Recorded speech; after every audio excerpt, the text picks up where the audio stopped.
No, they can't hear me. You look good, Mick. Hi, You hear me all right? can you hear me? Yep, you're good. Thank you. How are you? I'm great. Living the dream, man. I know the feeling. Sometimes it's a nightmare. Nah, it's all good. It's all good.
Hey, Ben, can you hear me? Yep, I got you. Okay, cool. I've got your thing up on my desktop. When it's time for you to share, I'll pull that up and share the screen, and then just tell me slide, and I'll advance the slide. Sounds good. Thanks. Yep.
Mr. Springs?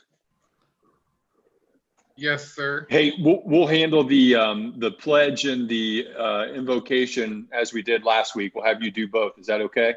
That'll work.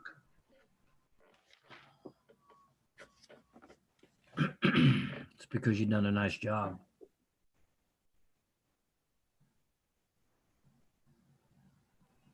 Can I use my fake face to do them?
Bless you.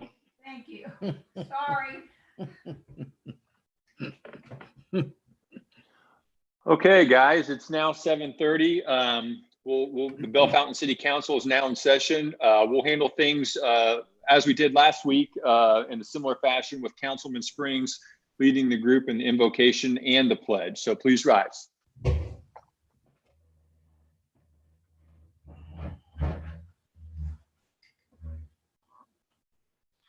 Guess it would help if I took it off mute. Lord, we are meeting today to conduct matters of business. Guide our hearts and our minds in the spirit of fairness, right thought, and speech. Impart your supreme wisdom upon our activities so that our affairs may reach a successful conclusion. Thank you for being our source of guidance today. Amen. I pledge allegiance to the flag of the United States of America and to the republic for which it stands, one nation, under God, indivisible, with liberty and justice for all. Thank you, Councilman Springs, and thank you, Mr. Soller, for holding up the flag there for us. Will the clerk please call the roll? Mrs. Baker. Mrs. Baker. Here. Mr. DeSoma. Mrs. James. Mr. Kurtz. Here. Mr. Lyle, Here. Mr. Reeser, Here. Mr. Springs. Here. I may have a motion to excuse the absence of Councilwoman James. Mr. Springs? I'll make a motion to approve the absence of Councilwoman James. I'll second. Seconded by Mrs. Baker. Mrs. Baker, Yes. Mr. DeSoma, Mr. DeSoma, Mr. Kurtz, Yes. Mr. Lyle, Yes. Mr. Reeser, Yes. Mr. Springs. Yes. Mr. Springs? I make a motion that we suspend the reading of the minutes. Seconded by Mr. Reeser.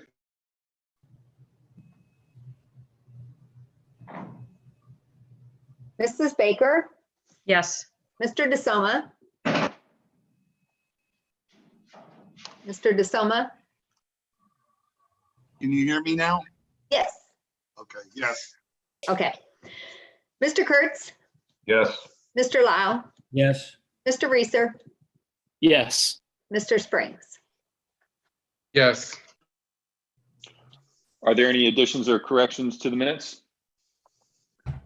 Seeing none, we'll move to administrative reports. Mayor's office, Mayor Stoller. Thank you. Good evening, City Council. I've got a number of things I'll just bullet point them. It's been a busy couple of weeks. First item I wanted to remind you of, and I meant to send that out. If I didn't send that out to you, House Bill 404 passed the House, passed the Senate, and the governor signed it. There's something Chris Myers reminded me, at least they've all agreed on that. And so that allows public bodies like this to continue to conduct remote meetings until July 1st of next summer. Pete, that'll give you a chance to figure out that mute button for the next 6 months. Thank you. Thank you. Second, the Port Authority now is officially combined as one. Lots of work went into that behind the scenes. I know Josh is on the call. Thanks for the legal legwork on that. Worked very well with the county. And of course, our same three, which is Doug Zimmerman, Tom Simon, and Terry Stolley, continue to represent the interest of the city of Bellefontaine on that board. Third item, since we last met, the police had their annual awards. It's a little different this year. Usually it's a bigger and busier night. This year, fewer people were invited, and we had it at the Church of God in their sanctuary. It was a very nice meeting. It was very special. One of the officers they recognized was Craig Comstock, and his wife and 2 kids were there to accept that award. So it was very meaningful.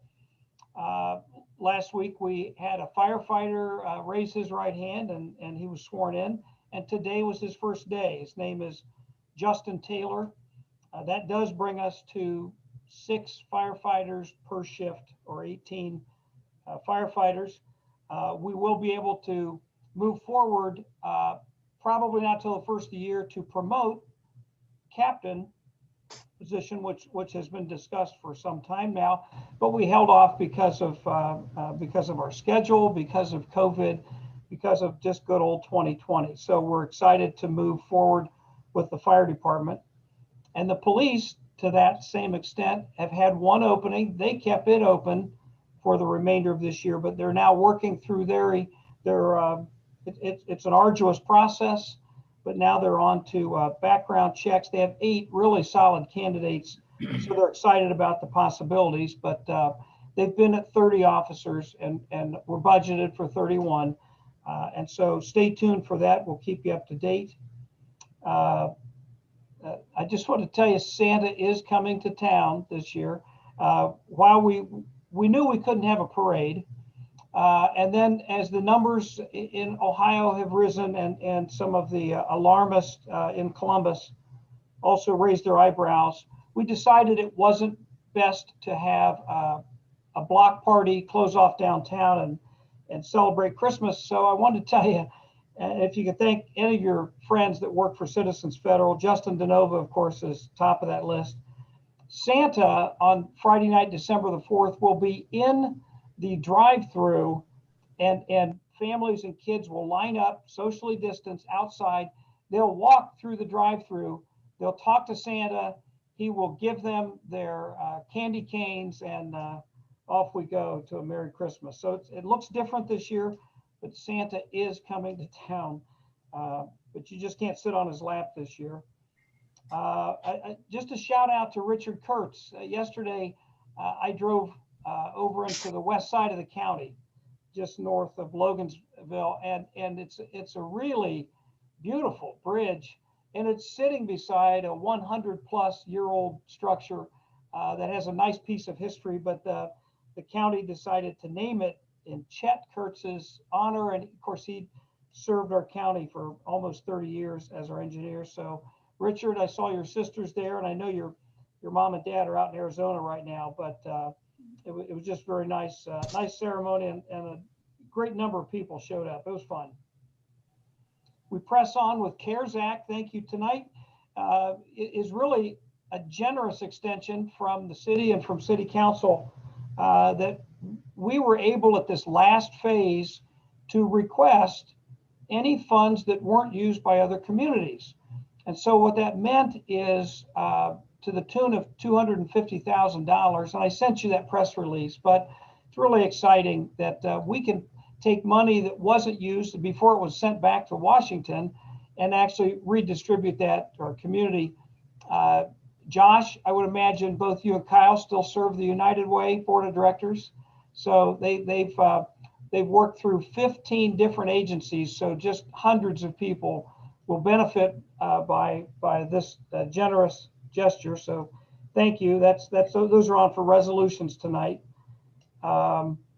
We entertained a news anchor that wanted to come up from Dayton this afternoon. So if it's not past your bedtime, 10 o'clock tonight or 11 o'clock on ABC News or Fox 45, they're featuring downtown Bellefontaine, just the Christmas spirit, shopping small town, shopping local. That was kind of fun. The last note I had was, and Chris, you're on the call. Chris can add an extra special feature, but we visited about Myra today, and that great Sky Bridge Trail is nearly done. Tomorrow they wrap up most of the decking, and I think Chris said with the 1 week after Thanksgiving, they'll come in and add their finishing touches. So if you haven't gotten out there, I encourage you to do that. It's really a beautiful project, and of course, lots of support, not only from the city, but private donors, and of course, some funding out of Columbus. So with that, Chris, did you want to add anything to that? No, well done. Thank you. Okay. Well, I didn't want to cover that. Lastly, and thank you, Mr. President, for allowing the time to do this. Ben, you'll have to remind me how long ago we started. It was pre-COVID, but Ben arranged that we would work in conjunction with two university business colleges, Bowling Green State University and Ohio University. By the way, they're fierce rivals in the MAC, but very congenial to work with us. But it was something that was on our goals to accomplish during 2020, which was to work with many of you on this Zoom meeting and lots of business leaders in the community to establish goals. And we finally wrapped that up. And Ben had some good slides that he shared with another meeting. And I asked him to cover that tonight so that you'd get a little taste for what went into this. Where are those goals? I don't think they'll surprise you, but it's nice to know that after all this work, the things that we're focused on are the things that are most important to our community. And lastly, it tells a story a little bit about the size of our community and the makeup of our community, our demographics. I'll turn that over to Ben, and Chris is helping him with PowerPoint. Thanks all. Thank you, Mr. Mayor. Mr. Vollrath, you're up. Well, thank you, council, administration. It's good to see you all again. I really miss getting to come to these meetings. I've been a casual observer on YouTube for a while, so haven't completely left me out in the dark. I've been staying tuned. But as the mayor shared, I wanted to give you all a little insight into our economic development strategic planning process. So Chris, if you wouldn't mind, go ahead and share the screen and kind of walk through these. Just at the front end, you can see the different logos represented on here. So when I joined the chamber a little over 2 years ago, one of the first directives from our county commissioners and city administration was, hey, it's time to do an updated economic development strategic plan. And major kudos to Mayor Stoller and to David Henry and to our commissioners to say, hey, this is important. Economic development matters. It's not just about chasing after another large manufacturer. It's about where are we going as a community.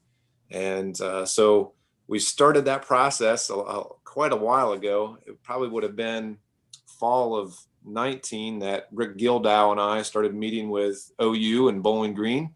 And then we kicked things off officially, would have been January of this year. So just going to walk through some of our process. Go ahead, next slide, Chris.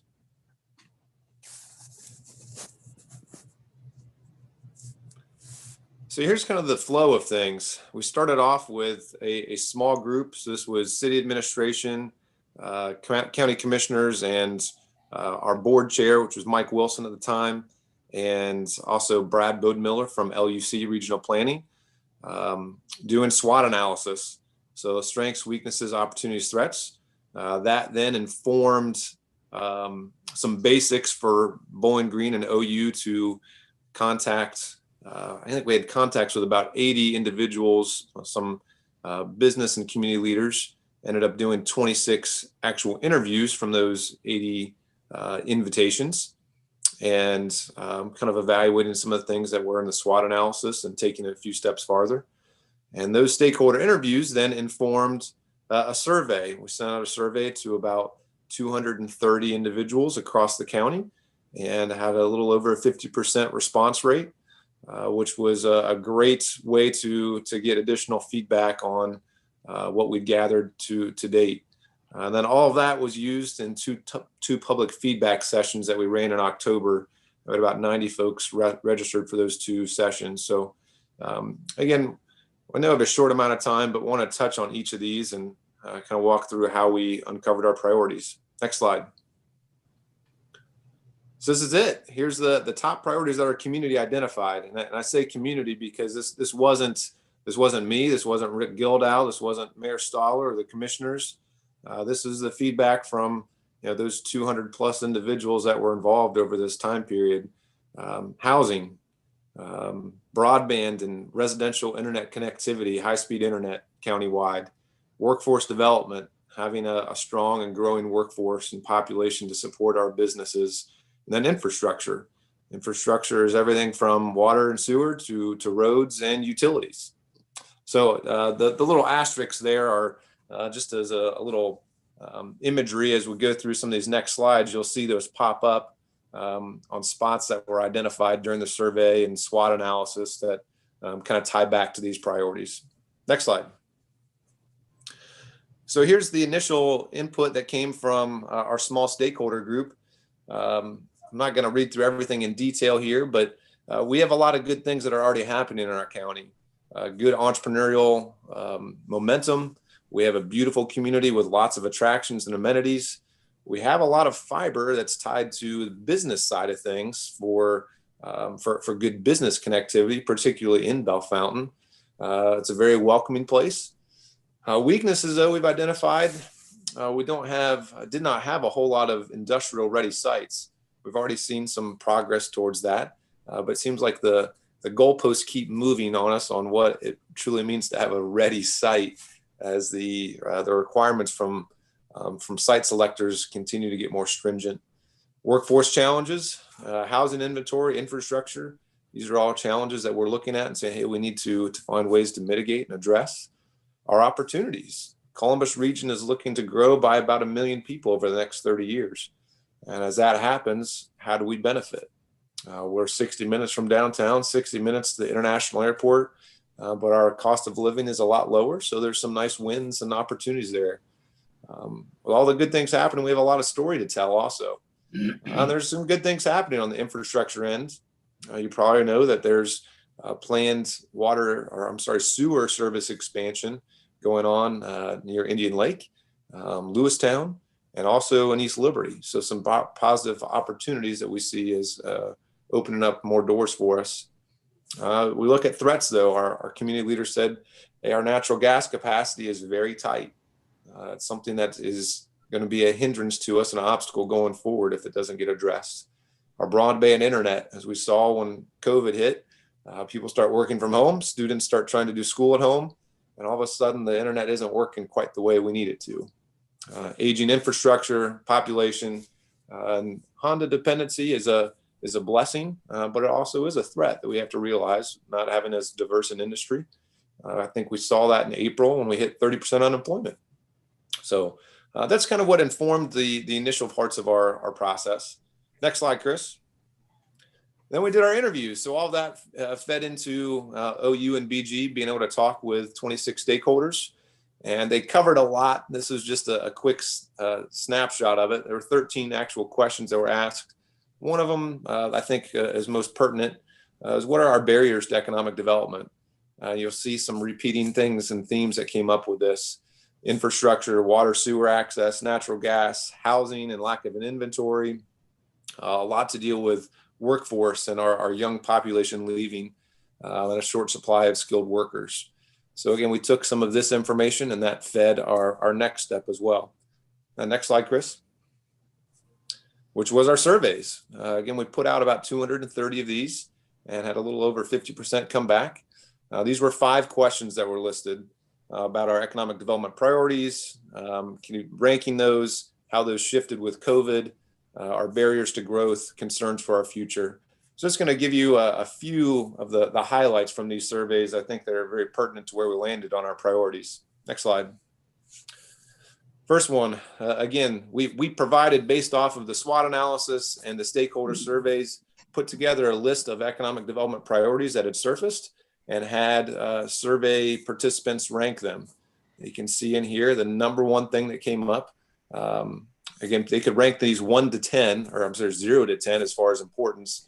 The highest ranking was attracting additional housing to Logan County. And this was not just specific to Bellefontaine. These were folks from all across Logan County. Our next 2 had to do with workforce, connecting students with local jobs, and connecting just in general local job seekers with local jobs. And then our next 2 were having to deal with the infrastructure, natural gas capacity, and increasing countywide water and sewer. You can see a couple of other things that pop up in here. Again, another workforce related item. But again, kind of hitting those priorities we discussed. Next slide. Strategies for economic growth. So again, these were some recommendations that came from our first 2 parts of the process. And again, our survey participants were able to rank these. The number 1 strategy that was put forward was pursuit of rural internet broadband access for residential. People saw this as a population attraction tool and an amenity. They saw it as a workforce development tool. For so many reasons, this came to the top of the list. And you can see some of the other ones that came up, having to deal with telling our story, making sure growth is happening in other parts of the county, which really ties back to infrastructure when we get down to it. And then just making a process a little bit faster and more streamlined for businesses. Next slide. And this is the last one I believe I'll share from the survey results. Top 5 concerns. So people were able to rank, again, kind of a predetermined set of concerns, put them in their top ranking 1, 2, 3. And the ones that came up to the top of the list here, again, having to deal with infrastructure. And this kind of lumped in our water, sewer, gas, and our electric and fiber. So it ties in that fiber piece. The next 2 had to do with retention of young adults, population attraction. And then the last one there is attraction of skilled workers and making sure that we have technical skills. So again, if we look at all these, it really does hit a lot of our top 4 priorities: housing, workforce, infrastructure, and fiber. Next slide. So we took all this, and again, we shared with about 90 participants in 2 public forums and said, hey, here's what we found. We did a little bit of an economic baseline to show people what demographics and trends and the economy looks like here. Shared all the results of the initial SWOT, stakeholder interviews and surveys. Talked through that, had some discussion, had breakout groups, gave people opportunities to say, hey, what did we miss? What priorities are off this short list of 4? And you can see some of the other ones that came up that were suggested were community amenities and attractiveness, increased wages, childcare, access to higher ed, advertising and marketing our community, transportation access, attracting younger population. And so what we did in those sessions, we actually had people vote. Use the Zoom tool, and you can do some neat voting things with that. And you can see how people voted. These are the numbers that came back. Housing, workforce development, broadband, and infrastructure, again, ranked as our top 4. Just reaffirming what was shared in the other first 3 parts of our strategic plan process. Some of the other items, again, tie into those as well, and we think will play out as we start to develop some action steps. The other big thing that came back from the public forums were feedback saying, hey, these priorities are great, but you need to talk about where we're going. Give us something exciting to say, here's not just our priorities, those are a little bit bland and doesn't get you too engaged. So we need a vision statement of where we're actually heading. And so this is something that came back to our small stakeholder group and crafted our vision statement of what we're saying that we're doing, where we're going as a community. So we haven't really pitched this out too widely yet. So you can be one of the first audiences to see this, but a vision statement that we're working with right now is Logan County will be a top of mind place in Central Ohio for businesses to grow and people to live. Our diverse and stable employment opportunities, countywide access to high-speed fiber internet, low cost of business and living, and unique community amenities will attract businesses and residents to call the top of Ohio home.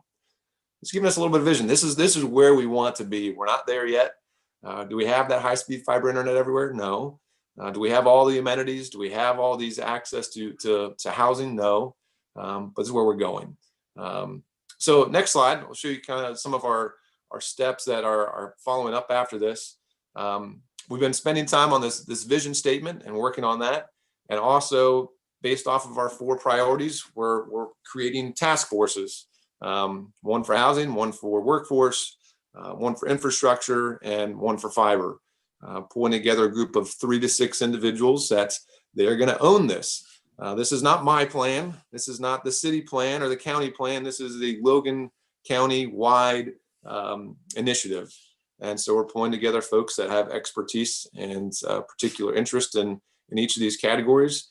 And they will be meeting on December 1st and December 3rd with Ohio University and Bowling Green to do a kickoff of their task forces.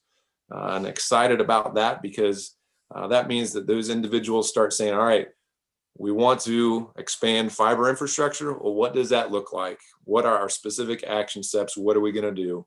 Housing, we want more housing. Well, what are we going to do?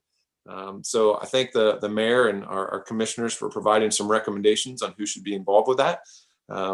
We'll be definitely calling on some experts and probably some other community leaders just to provide some insights to those task forces along the way.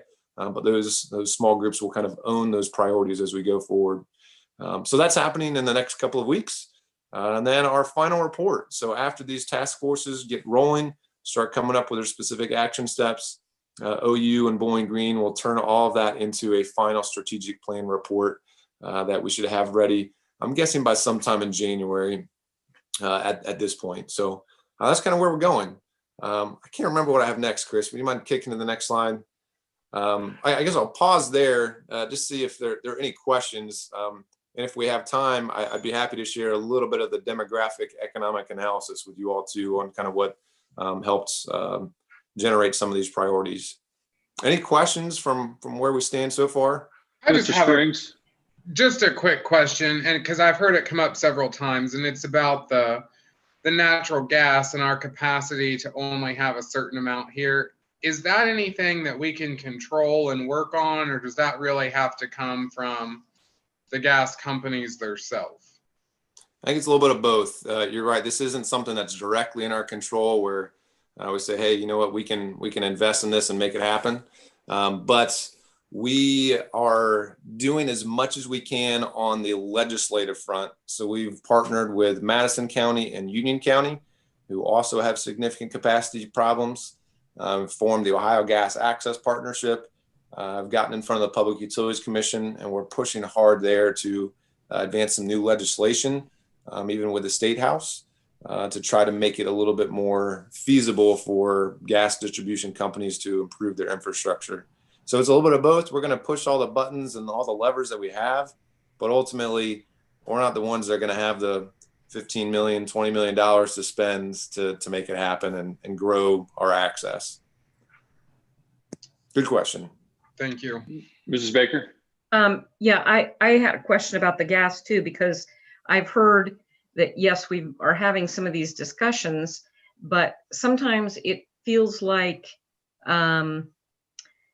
I don't know, like Union County might be ahead of us as far as what a need is. And it just puts us, I think, even further behind the 8 ball when, if we can't move that along, I think as a region, that is really important, that all moves kind of smoothly. So I just wanted to throw my 2 cents worth in there. And then I've had actually a friend of mine who, her kids live, some of them in Union County, and they said, oh, well, with the internet connections that you have here, we could never even consider moving back to Logan County, because that is a huge thing. And these are probably 40-year-olds, 30 to 40-year-olds.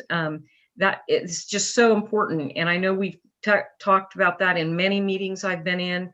I don't know. It's one of the things that, our current president has talked about as well. I mean, it's a national thing that rural America needs internet connections. We use it for everything in our lives now.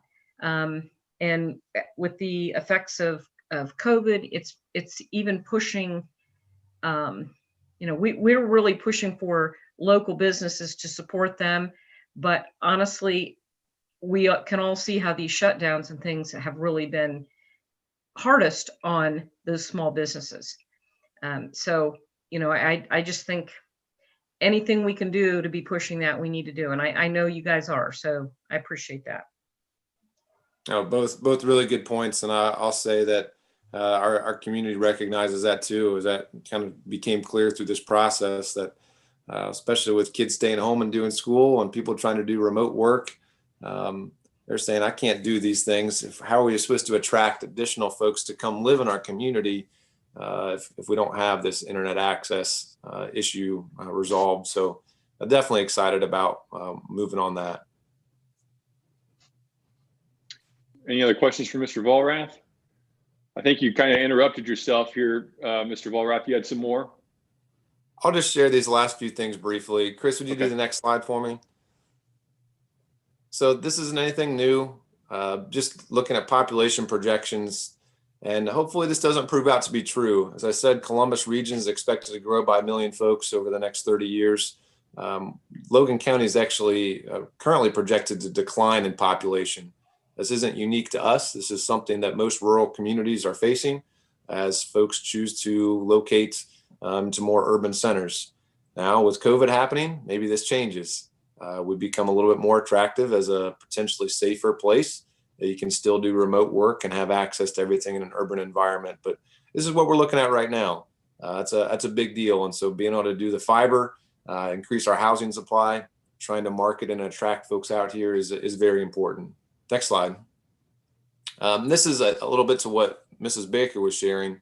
We talk about the age of our population.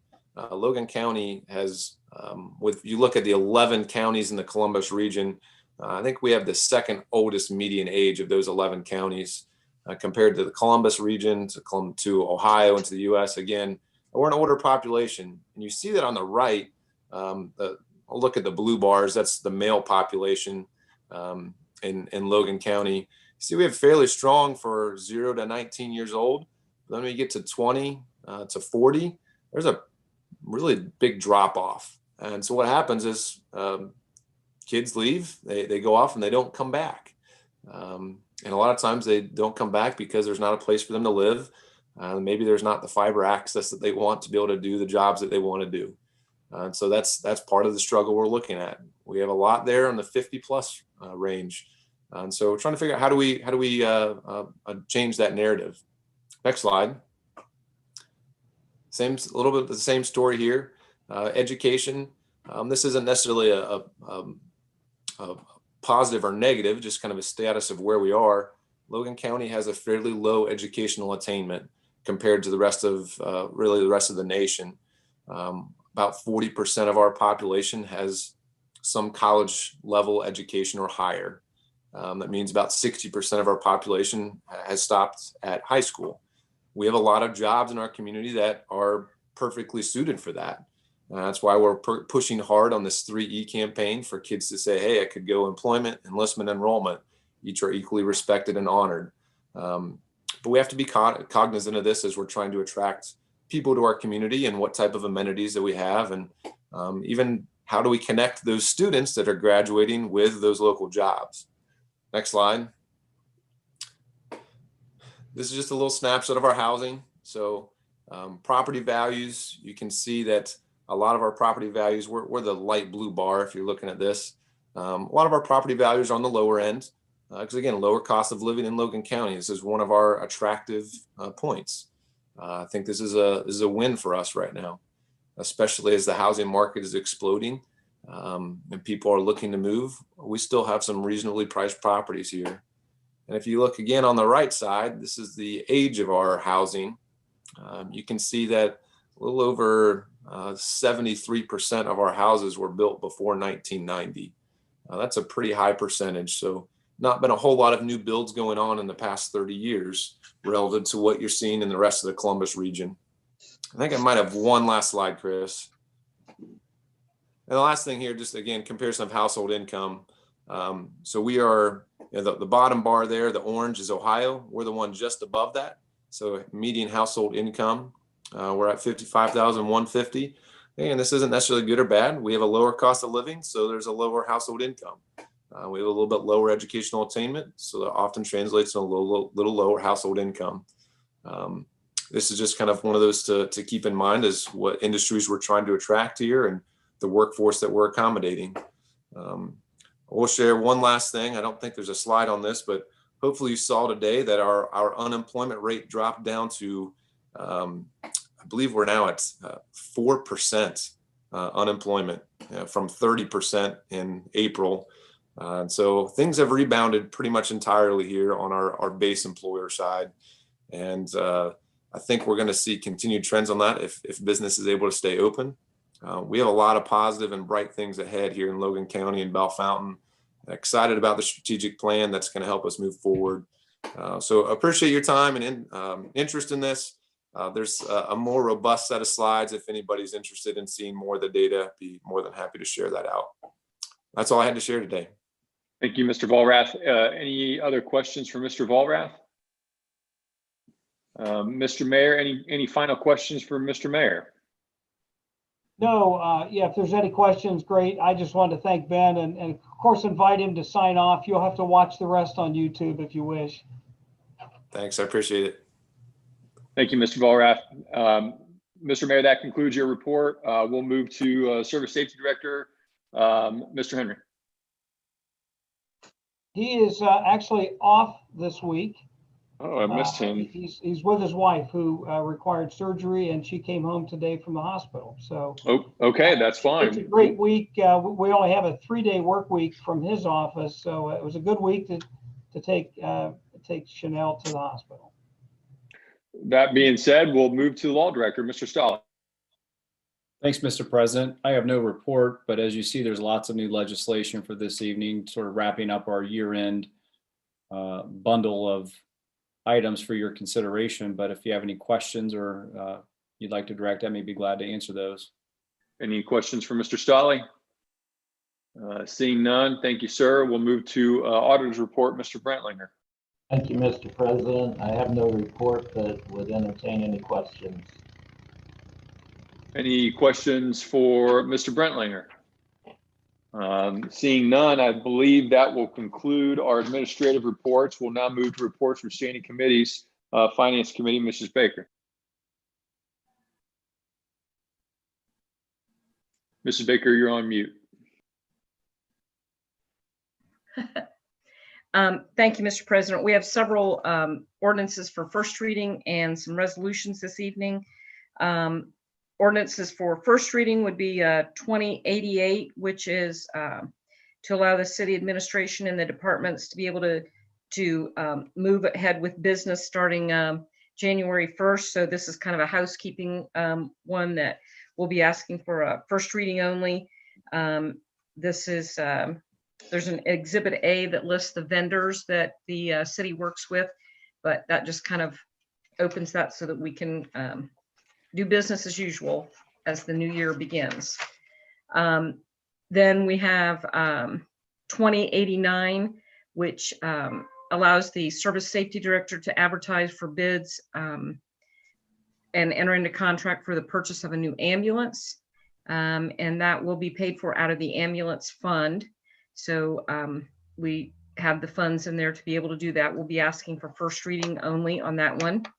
And then we have 2090 establishes the compensation for the municipal court prosecutor, secretary / paralegal, and the victim witness coordinator. It's a full-time position that has an hourly pay rate.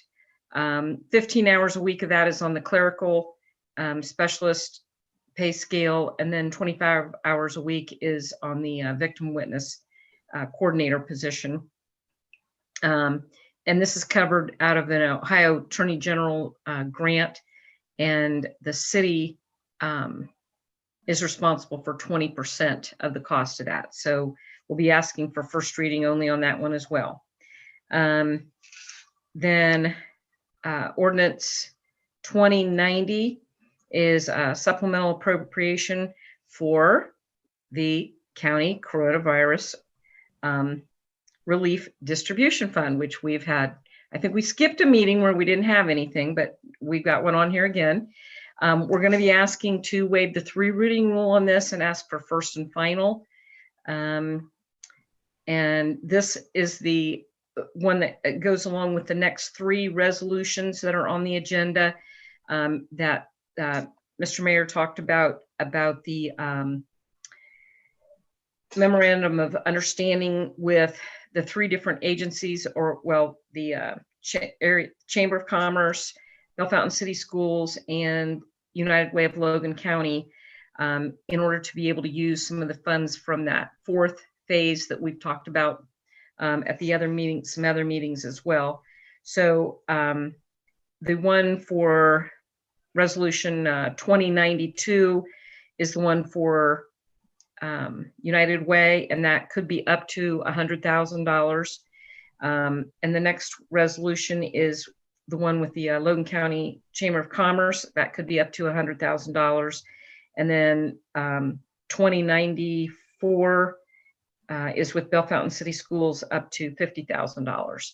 And the idea with each of these, we've had to make accounting on all of our CARES Act money that has been coming in with this coronavirus relief. But when we turn this money over to those agencies, they're in charge of the accounting for that. So if they don't spend the money the way it's supposed to be spent or whatever, they have to answer to that, not us. So, but this is all money that's going to stay in the community now. So that'll be a good thing. And then the next one is 2095, also a resolution. This is regarding the investments and expenditures for the Earl Sloan Endowment Fund for 2020. The amount of income on that actually was up this year. So they served, let's see, 30 students this year with that, and they changed it from $75 for each student up to $100 this year because the funds were there to be able to do that. And then any funds that are not used have to be turned back into the fund, so that rolls over from year to year. So we'll be asking for adoption on that. 2096 is a resolution for the Service Safety Director to go into contract with the Ohio Bureau of Workers' Compensation to provide coverage for City of Bellefontaine volunteers. And this includes like non-emergency volunteers, probationers that are doing community service work, the inmate program. Then when we sometimes have inmates do work for various things around the city, and that covers the workers' comp for that. We're asking for adoption on that. And then 2097, is utilities. Okay. Then for second reading, we have 2080, which is a temporary appropriation for the current expenses for 2021. This is the temporary budget. The general fund amount is $9,992,695, and the total is $27,585,901. And this does not include raises or anything, but it does include the steps. And if anybody is moving into a new classification, it does account for those at this time.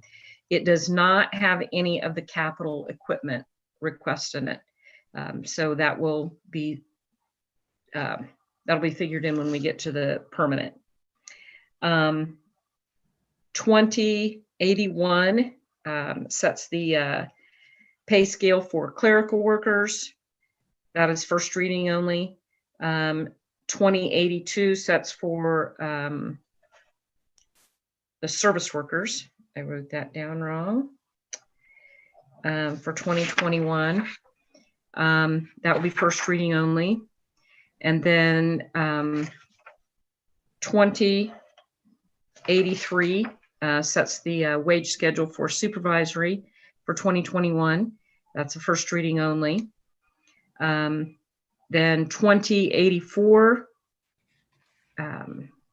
establishes the compensation package for the mayor, president of council, council members, clerk of council, law director, treasurer, city auditor, and those will stay the same in 2021 as they do in 2020. So we'll be asking first reading only, or second reading on that one. Let's see. 2085 is the compensation package for the municipal court judge. Let's see. That total is $143,701 plus an additional $1,500 because she serves as the administrative court judge. So that amount is set by the Ohio Supreme Court. The local portion of that is $61,700. The city is responsible for 60% of that, which is $37,020. We'll be asking for second reading only on that one. And then the final one is 2086. And this is to be able to advertise for bids and go out into contract for the wastewater treatment plant sludge thickener. This will be at a cost of about $175,000. That is in the current budget. We set that back from we were going to be purchasing that toward the first of the year, but with all the uncertainties, we waited till the end of the year here, but that's going to be able to be paid for out of the wastewater capital equipment fund, and the money is there. So we're going to go ahead with that purchase. And so that'll be second reading only as well. That ends my report, Mr. President. Thank you. Thank you, Mrs. Baker. Rules Committee, Mr. Kurtz. Thank you, Mr. President. Rules Committee has one ordinance on the agenda for tonight. It's ordinance 2087. It's up for second reading.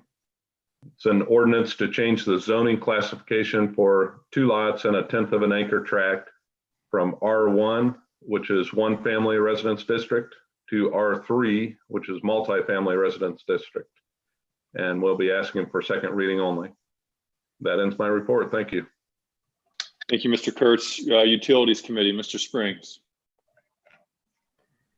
Thank you, Mr. President. We have one ordinance tonight, which is 2097, and we'll be asking for first and final on that. And it's just, it's an easement on White Pines for a storm sewer that was put in, and we just need the easement so that the city can maintain it.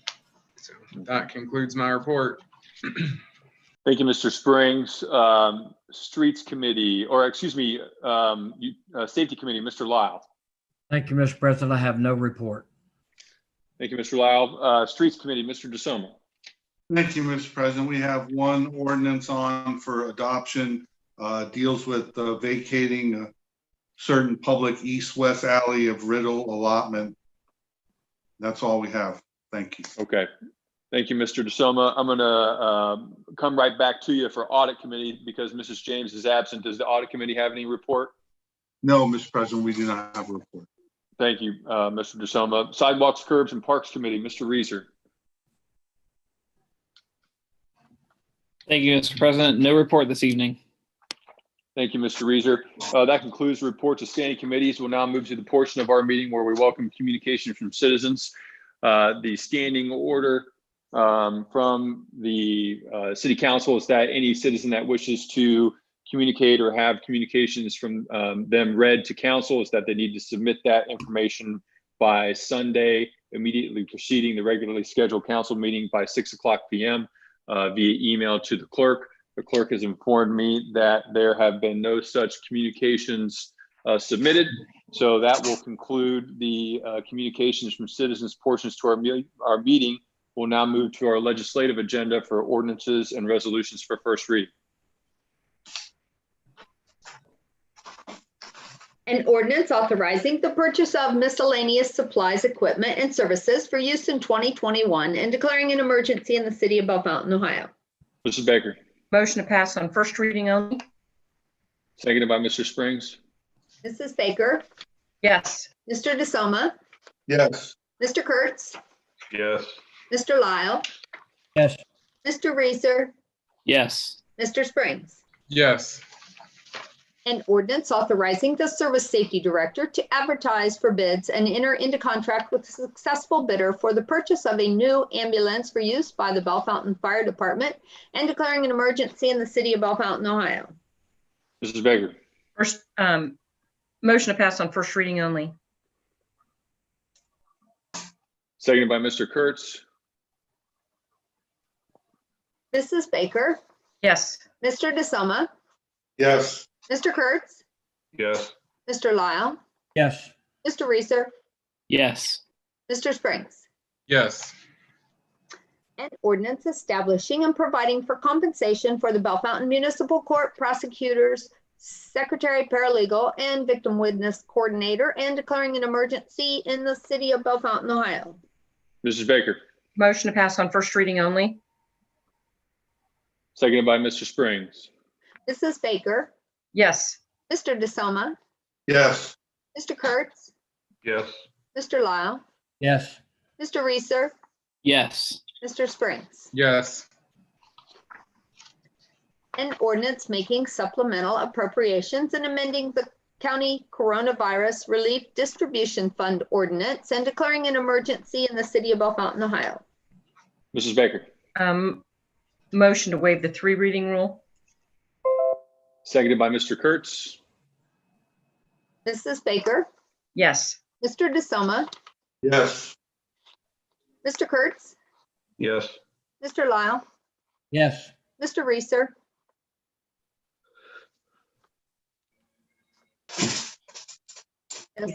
Yes. Mr. Springs. Yes. Mrs. Baker. Motion to pass on first and final? Seconded by Mr. Kurtz. Mrs. Baker, Yes. Mr. DeSoma, Yes. Mr. Kurtz, Yes. Mr. Lyle, Yes.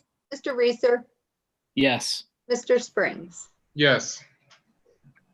Mrs. Baker. Move to adopt? Seconded by Mr. Kurtz. Mrs. Baker, Yes. Mr. DeSoma, Yes. Mr. Kurtz, Yes. Mr. Lyle, Yes. Mr. Reeser, Yes. Mr. Springs. Yes. A resolution authorizing the Service Safety Director to enter into a memorandum of understanding between the City of Bellefontaine and the United Way of Logan County Incorporated for the use of CARES Act funds consistent with the requirements of Section 5001 of the CARES Act as described in 42 USC 801D and any applicable regulations and declaring an emergency in the City of Bellefontaine, Ohio. Mrs. Baker. Move to adopt. Seconded by Mr. Springs. Mrs. Baker, Yes. Mr. DeSoma, Yes. Mr. Kurtz, Yes. Mr. Lyle, yes, Mr. Reeser, Yes. Mr. Springs. Yes. A resolution authorizing the Service Safety Director to enter into a memorandum of understanding between the City of Bellefontaine and the Logan County Area Chamber of Commerce for use of CARES Act funds consistent with the requirements of Section 5001 of the CARES Act as described in 42 USC 801D and any applicable regulations and declaring an emergency in the City of Bellefontaine, Ohio. Mrs. Baker. Move to adopt. Seconded by Mr. Springs. Mrs. Baker, Yes. Mr. DeSoma, Yes. Mr. Kurtz, Yes. Mr. Lyle, yes, Mr. Reeser, Yes. Mr. Springs. Yes. A resolution authorizing the Service Safety Director to enter into a memorandum of understanding between the City of Bellefontaine and the Bellefontaine City School District for the use of CARES Act funds consistent with the requirements of Section 5001 of the CARES Act as described in 42 USC 801D and any applicable regulations and declaring an emergency in the City of Bellefontaine, Ohio. Mrs. Baker. Move to adopt. Seconded by Mr. Kurtz. Mrs. Baker, Yes. Mr. DeSoma, Yes. Mr. Kurtz, Yes. Mr. Lyle, yes, Mr. Reeser. I'll abstain as an employee of Bellefontaine City Schools. Hang on.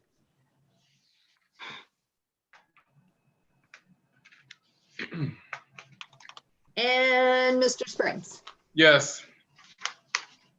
A resolution approving the investments and expenditures from the Dr. Earl Sloan Endowment Fund for 2020, returning unused grants thereto and declaring an emergency in the City of Bellefontaine, Ohio. Mrs. Baker. Move to adopt.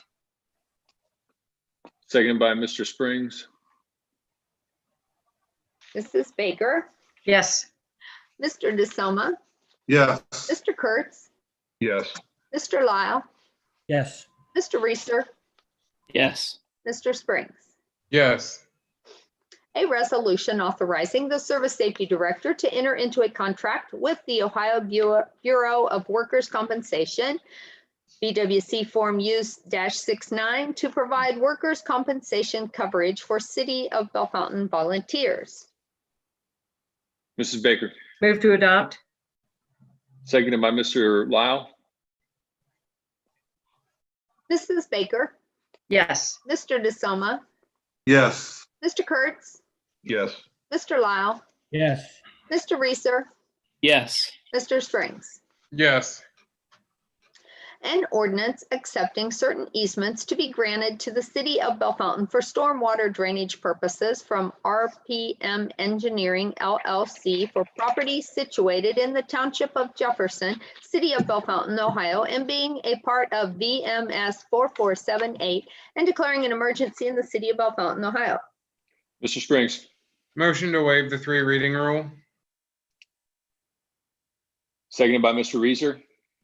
Mrs. Baker, Yes. Mr. DeSoma, Yes. Mr. Kurtz, Yes. Mr. Lyle, yes, Mr. Reeser, Yes. Mr. Springs. Yes. Mr. Springs. Motion to pass on first and final. Seconded by Mr. Lyle. Mrs. Baker, Yes. Mr. DeSoma, Yes. Mr. Kurtz, Yes. Mr. Lyle, yes, Mr. Reeser, Yes. Mr. Springs. Yes. That concludes our ordinances and resolutions for Adopt. first. Wait. Oh, do we have one more? Oh, I'm Adopt. sorry. Mr. Springs. Move to adopt. Seconded by Mr. Kurtz. Mrs. Baker, Yes. Mr. DeSoma, Yes. Mr. Kurtz, Yes. Mr. Lyle, yes, Mr. Reeser, Yes. Mr. Springs. Yes. Now we're finished with ordinances and resolutions for first reading. I just want to note for the record that Mr. Reeser's abstention is accepted, but the resolution still passed 5-0. I will now move to ordinances and resolutions for second reading. An ordinance making temporary appropriations for current expenses and other expenses during the fiscal year beginning January 1st, 2021 and ending December 21st, 2021, and declaring an emergency in the city of Bellefontaine, Ohio. Mrs. Baker, Motion to pass on second reading only. seconded by Mr. Lyle. Mrs. Baker, Yes. Mr. DeSoma, Yes. Mr. Kurtz, Yes. Mr. Lyle, yes, Mr. Reeser, Yes. Mr. Springs. Yes. An ordinance establishing and providing for compensation for certain hourly employees of the city of Bellefontaine and declaring an emergency in the city of Bellefontaine, Ohio, 2021 clerical workers pay ordinance. Mrs. Baker, Motion to pass on second reading only. seconded by Mr. Springs. Mrs. Baker, Yes. Mr. DeSoma, Yes. Mr. Kurtz, Yes. Mr. Lyle, yes, Mr. Reeser, Yes. Mr. Springs. Yes. An ordinance establishing and providing for compensation for certain hourly employees of the city of Bellefontaine and declaring an emergency in the city of Bellefontaine, Ohio, 2021 service workers pay ordinance. Mrs. Baker, Second reading passed to, motion to pass on second reading only. seconded by Mr. Springs. Mrs. Baker, Yes. Mr. DeSoma, Yes. Mr. Kurtz, Yes. Mr. Lyle, yes, Mr. Reeser, Yes. Mr. Springs. Yes. An ordinance establishing and providing for compensation for certain hourly employees of the city of Bellefontaine and declaring an emergency in the city of Bellefontaine, Ohio, 2021 supervisory wage ordinance. Mrs. Baker, Motion to pass on second reading only. seconded by Mr. Springs. Mrs. Baker, Yes. Mr. DeSoma, Yes. Mr. Kurtz, Yes. Mr. Lyle, yes, Mr. Reeser, Yes. Mr. Springs. Yes. An ordinance establishing and providing for compensation for the mayor, president of council, council members, clerk of council, law director, treasurer, and auditor, and declaring an emergency in the city of Bellefontaine, Ohio. Mrs. Baker, Motion to pass on second reading only. seconded by Mr. Kurtz. Mrs. Baker, Yes. Mr. DeSoma, Yes. Mr. Kurtz, Yes. Mr. Lyle, yes, Mr. Reeser, Yes. Mr. Springs. Yes. An ordinance establishing and providing for compensation of the Bellefontaine Municipal Court Judge for 2021 and declaring an emergency in the city of Bellefontaine, Ohio. Mrs. Baker, Motion to pass on second reading only. seconded by Mr. Springs. Mrs. Baker, Yes. Mr. DeSoma, Yes. Mr. Kurtz, Yes. Mr. Lyle, yes, Mr. Reeser, Yes. Mr. Springs. Yes. An ordinance authorizing the Service Safety Director to seek proposals and/or advertise for bids and enter into contract with the selected contractor and/or bidders for the City of Bellefontaine wastewater treatment plant sludge thickener project number 2020-06 and declaring an emergency in the City of Bellefontaine, Ohio. Mrs. Baker, Motion to pass on second reading only. seconded by Mr. Kurtz. Mrs. Baker, Yes. Mr. DeSoma, Yes. Mr. Kurtz, Yes. Mr. Lyle, yes, Mr. Reeser, Yes. Mr. Springs. Yes. An ordinance changing the zoning classification of lots 2909 and 2910 and a 0.10 acre tract from R1 one family resident district to R3 multifamily residence district, amending the zoning map and declaring an emergency in the city of Bellefontaine, Ohio. Mr. Kurtz, Motion to pass on second reading only. seconded by Mr. Reeser. Mrs. Baker, Yes. Mr. DeSoma, Yes. Mr. Kurtz, Yes. Mr. Lau, yes, Mr. Reeser, Yes. Mr. Springs. Yes. Concludes our ordinances and resolutions for second reading. We'll now move to ordinances and resolutions for third reading. An ordinance vacating that certain public east-west alley of Ritter allotment between lots 3529 to 3531 on the north and lot 3532 on the south in the city of Bellefontaine, Lake Township, Logan County, Ohio, and declaring an emergency in said city. Mr. DeSoma, Move to adopt, Mr. President. seconded by Mr. Lyle. Mrs. Baker, Yes. Mr. DeSoma, Yes. Mr. Kurtz, Yes. Mr. Lyle, yes, Mr. Reeser, Yes. Mr. Springs. Yes. That concludes our ordinances for third reading. We'll now move to communications from the clerk. Each year I receive an ethics commission update that I need to check off and send back with any changes. So if anybody has, it just has your name, what what position you are, your address and your service date. So if anybody basically has an address change, let me know because I need to send it back pretty quick. I think I had an address change probably since last year. I have you at Creekview. Okay, then that's good. Okay. I don't think, no one else has really moved, have they? I don't believe so. Okay, Jenna is a post office box. You think she's still? Yeah, I can think she's check. still using I'll that. check with her. Oh, okay. Okay. And I also have a note to read that we received. Dear members of Bellefontaine City Council and Administration, thank you for the beautiful garden stone. As a remembrance of my mother's recent passing, I will add it to my flower garden in the spring as a lasting reminder of a life well lived. Councilwoman Deb Baker. So it's a thank you note from Mrs. Baker. And that's it. Okay. Anything for the clerk from members of council? Any communications from council? Seeing none, I'll wish everybody a happy, socially responsible, socially distanced Thanksgiving, and we'll look forward to seeing everybody in December. I'll entertain a motion and a second to adjourn. I move we adjourn. Second. Seconded by Mr. DeSoma. Thank you, everybody. Happy Thanksgiving, everybody. Yep. Yes, happy Thanksgiving.